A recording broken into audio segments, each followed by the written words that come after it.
Bonjour, c'est moi, Ellie, et voici une nouvelle série de guides sur le monde. Motos. Nous nous demandions quelle était la meilleure façon de vous montrer les différentes variétés de sports motocyclistes. Nous avons décidé que la meilleure façon de le faire serait probablement de rendre visite aux meilleurs athlètes du secteur, de discuter avec des amateurs et de vous présenter ce qu'il faut faire pour commencer votre aventure, comment s'y préparer, afin de le pratiquer non seulement de manière professionnelle, mais aussi en amateur.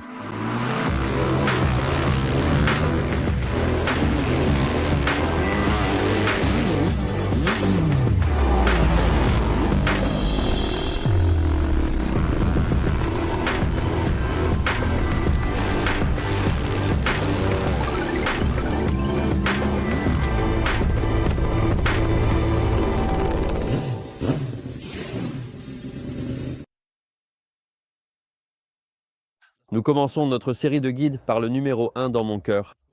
Et je pense que beaucoup de fans de conduite tout-terrain, c'est-à-dire de motocross.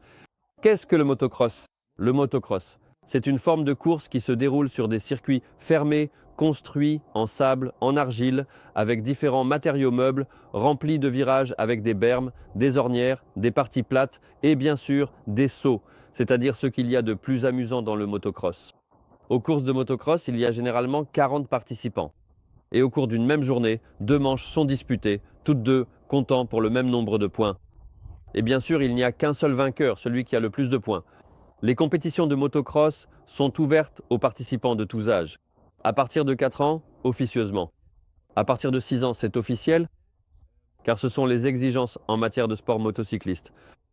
Et on peut courir sur des motos de 50 cm3, 60 cm3, jusqu'à 500 cm3 en 2 temps, qui sont certes un peu tombés dans l'oubli, mais il arrive encore qu'on voit de telles courses dans les catégories vintage. En termes simples, le motocross, c'est tout simplement une véritable fabrique d'adrénaline, où l'on peut littéralement sentir qu'on vole. Et bien sûr, c'est une maladie dont il est très difficile de se défaire. Bonjour à tous, je m'appelle Maciej Zdunek, je suis 10 fois champion de Pologne. Depuis combien d'années je pratique? Je ne m'en souviens même plus moi-même, mais je crois que c'est depuis 1994. Je pense que mes réalisations les plus importantes sont certainement celles à l'international, comme gagner certaines manches des championnats d'Europe ou finir autour de la 11e place au championnat du monde MX3. C'est sûr que si je voulais encourager quelqu'un à faire du motocross, je l'emmènerais certainement sur un circuit à proximité. Là où il y aurait de bonnes conditions, je lui ferais essayer, rouler à moto, et il serait sûrement vite accro.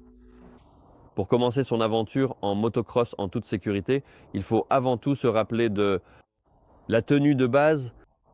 Nous devons veiller à ce que chaque entraînement se termine tout simplement comme il a commencé, c'est-à-dire en un seul morceau. C'est pourquoi il nous faut avant tout un bon casque, de bonnes bottes. Il est utile de se procurer des orthèses qui protégeront nos genoux. Nous devons avoir une protection thoracique, bien réfléchir aussi au protège-coude. Et bien sûr, il faut aussi s'équiper de lunettes, de gants et d'une tenue complète pour avoir aussi fière allure. Si vous vous demandez comment commencer votre première sortie, il est important de se rappeler que cela doit se faire dans des conditions sûres, sur un circuit fermé et surtout sous la supervision de quelqu'un qui a déjà de l'expérience.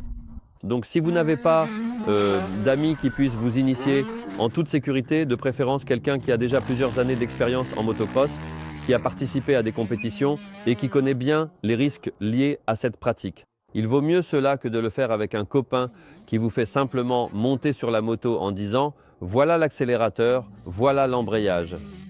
Et dans ce cas, il vaut la peine de chercher de l'aide auprès de locations de motos, dans différentes écoles ou même de contacter un club.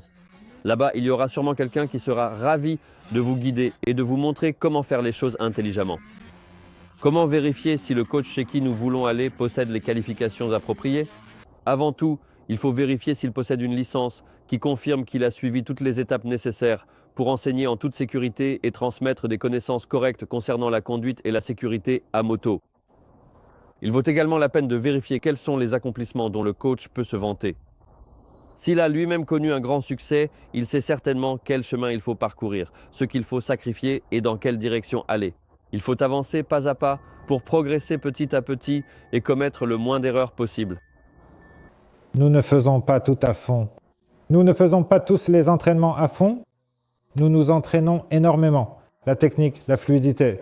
Bien sûr, la vitesse est très importante dans ce sport. Et se donner à fond, mais parfois il faut savoir lâcher prise.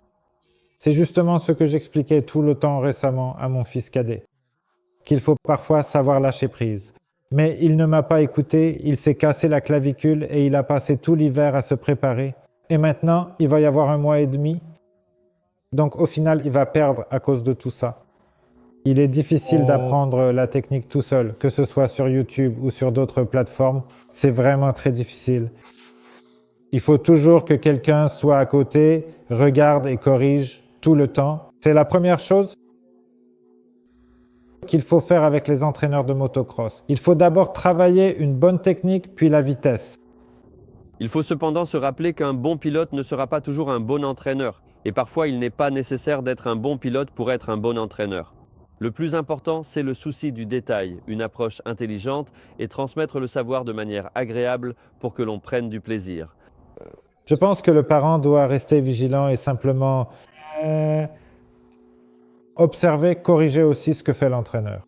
Bien sûr, il y a beaucoup de parents comme ça que, après 1 mois d'entraînement, ils en savent plus que l'entraîneur. Mais malheureusement, le motocross, comme nous l'avons mentionné plus tôt, ce sont des années d'expérience. Et on apprend toujours quelque chose, il faut sans cesse apporter des corrections. La technique évolue donc en permanence.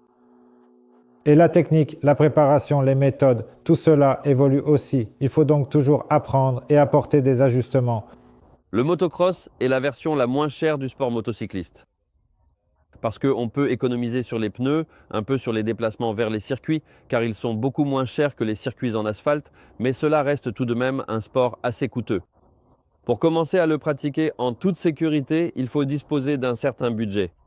Il nous faut environ 20 000 pour une moto avec laquelle nous pourrons rouler et pas seulement la laisser dans le garage à la réparer. Mais avant tout, il faut se rappeler de porter une tenue appropriée qui nous garantira la sécurité à moto. Il ne faut pas chercher à économiser ici, mais bien sûr, chacun a un budget défini. Je pense donc que pour acheter un bon casque, il vaut la peine d'y consacrer au moins 1000 zagnirzwatr. Ainsi, nous aurons la certitude qu'il disposera de tous les systèmes nécessaires pour que notre tête ne subisse pas de graves blessures en cas de chute. En ce qui concerne les lunettes, ici on peut s'en sortir un peu moins cher et à partir de 120 Zwater, on peut acheter d'excellentes lunettes qui protégeront nos yeux. Contre les pierres projetées par les roues, le sable, la poussière, qui bien sûr font partie du quotidien en motocross. En ce qui concerne le protège-poitrine, appelé aussi plastron, il y a ici un large choix. On peut acheter une armure à partir de 500 ou 1000 zlotys selon les systèmes qu'elle utilise. On peut aussi opter, disons, pour quelque chose d'un peu plus confortable et acheter un plastron plus léger. À partir de 400 zlotys, il nous offrira une protection justement pour la poitrine et contre les pierres et lors des chocs, que ce soit contre le guidon ou lors de chutes plus sérieuses. À mon avis, les bottes sont cependant les plus importantes. Il arrive sans doute le plus souvent que ce soit justement les pieds qui entrent en contact avec le sol. Et en réalité, les blessures ne demandent pas si nous sommes des amateurs ou des professionnels. Les blessures arrivent à tout le monde et il vaut vraiment la peine d'investir dans ces bottes car ce sont elles qui protègent notre cheville, notre pied qui peut être très fragile. Pour acheter de bonnes chaussures, il vaut la peine de dépenser à partir de 1000 zlotys et des chaussures avec une charnière commencent à 1500 zlotys. Il est également judicieux de penser aux orthèses. Le coût d'achat d'orthèses tourne autour de 2000 zlotys et plus pour un ensemble. Mais cela nous assurera la sécurité de nos genoux et nous permettra d'éviter des coûts élevés d'opération et de rééducation. En revanche, on peut économiser sur l'humeur. On sait bien qu'elle ne contribue pas beaucoup à la sécurité. Il faut cependant se rappeler que les pantalons ont des protections spéciales aux genoux en cuir qui nous protègent des parties chaudes, du moteur. Ils sont également fabriqués à partir de matériaux qui, en cas de chute, nous éviteront de nous écorcher gravement. Mais il est aussi évident que plus on a fière allure, plus on va vite. On roule tout simplement, donc ici, disons-le, c'est à chacun de décider combien il veut y consacrer. Les pantalons commencent à 300 watts, les t-shirts à 100 watts et les gants également à partir de 100 watts. Si nous avons autour de 5 à 6 000, nous pouvons facilement nous habiller de façon stylée et sécurisée pour la moto, avec des articles de marque éprouvés et certifiés. qui garantissent leur qualité. On peut véritablement dire que le budget commence à plusieurs dizaines de milliers d'euros et, en réalité, il n'a absolument aucune limite, car, comme nous l'avons déjà précédemment mentionné, tout dépend entièrement des moyens financiers de chacun. Cela dépend aussi des ambitions de chacun et de ce que l'on souhaite accomplir. Car si quelqu'un veut simplement s'amuser, rouler en Pologne, aller de compétition en compétition, quelques fois par an, c'est un autre budget. Mais si quelqu'un veut obtenir un succès à l'échelle mondiale, alors là, je proposerais que si quelqu'un veut réussir à l'échelle mondiale, il vaut mieux rouler le moins possible en Pologne. Je pense qu'il vaut mieux ne pas compter ces grosses sommes. Et comme nous l'avons mentionné, si quelqu'un veut juste s'amuser dans son propre jardin, alors une moto suffit, un fourgon aussi, et c'est tout.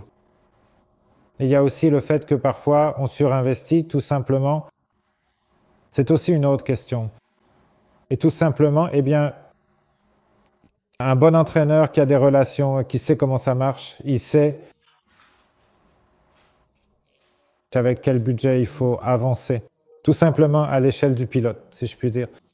Passons donc aux avantages et aux inconvénients du motocross. En ce qui concerne les points positifs de la pratique de notre chère discipline tout-terrain sur circuit, je pense que c'est sans aucun doute le renforcement du caractère, l'apprentissage de la régularité et la prise de responsabilité envers soi-même.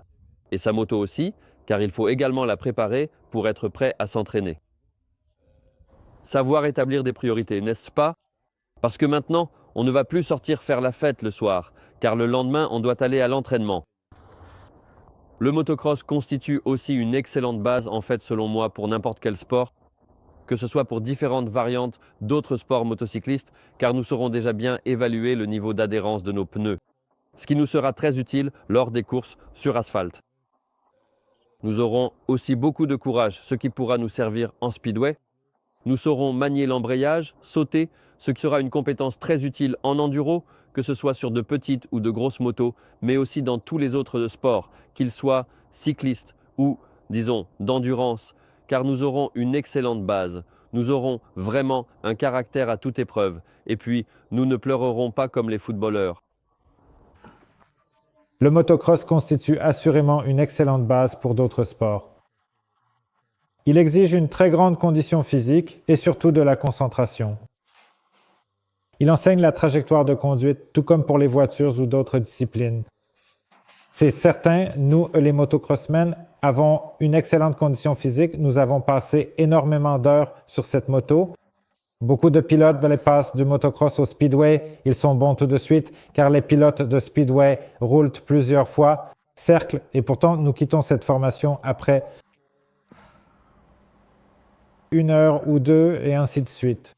Il en va de même pour le fitness. Quand on fait du vélo, ce n'est pas comme si on le faisait juste en roulant. Moto, nous sommes également en bonne forme physique car nous utilisons ces motos tout le temps. C'est notre préparation pour le motocross.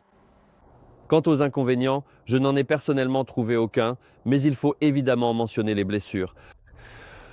Je pense quand même qu'il vaut mieux se casser un bras ou une jambe que de passer sa vie devant un magasin sans passion. Mais il faut se dire que le motocross est un sport dangereux et que les blessures, en réalité, elles arrivent à tout le monde, car ce sport consiste simplement à repousser ses limites et à chercher ses propres frontières. Donc les blessures arrivent souvent. Il est évident que si nous pratiquons ce sport avec un bon équipement et sous la supervision d'un bon entraîneur, nous réduirons les risques. C'est pourquoi nous devons aussi bien nous préparer physiquement en nous entraînant à la salle de sport, en nous étirant beaucoup et en prenant soin de développer notre corps. Ainsi, nous pouvons minimiser ces risques. Bien sûr, pas totalement, mais autant que possible. Cependant, il faut beaucoup, vraiment beaucoup s'entraîner dans tous les domaines. Moi, je vais tout le temps 2 fois par semaine à la salle de sport. Pratiquement tous les jours, je fais du vélo, soit sur un vélo d'appartement, soit à l'extérieur. C'est simplement pour réduire le risque de blessure, parce qu'il arrive qu'on soit fatigué, mais qu'on veuille continuer, car ce sont souvent les amateurs qui ont le plus d'ambition. La partie la plus coûteuse du motocross, ce sont bien sûr les courses, les déplacements vers des endroits lointains, les frais de circuit, la préparation de la moto au top avec des pneus neufs et un équipement complet. Tout cela coûte très cher, mais souvenez-vous qu'il n'est pas nécessaire de le faire de manière strictement professionnelle. On peut s'amuser avec le motocross et en réalité, il n'est pas indispensable de faire des courses. Bien sûr, en allant sur le circuit par nous-mêmes, nous nous fixerons de nouveaux objectifs et nous voudrons être meilleurs qu'à l'entraînement précédent. Mais nous pouvons tout simplement nous amuser avec ça. Nous pouvons passer de bons moments avec des amis, rencontrer de nouvelles personnes et vraiment profiter du temps passé sur le circuit.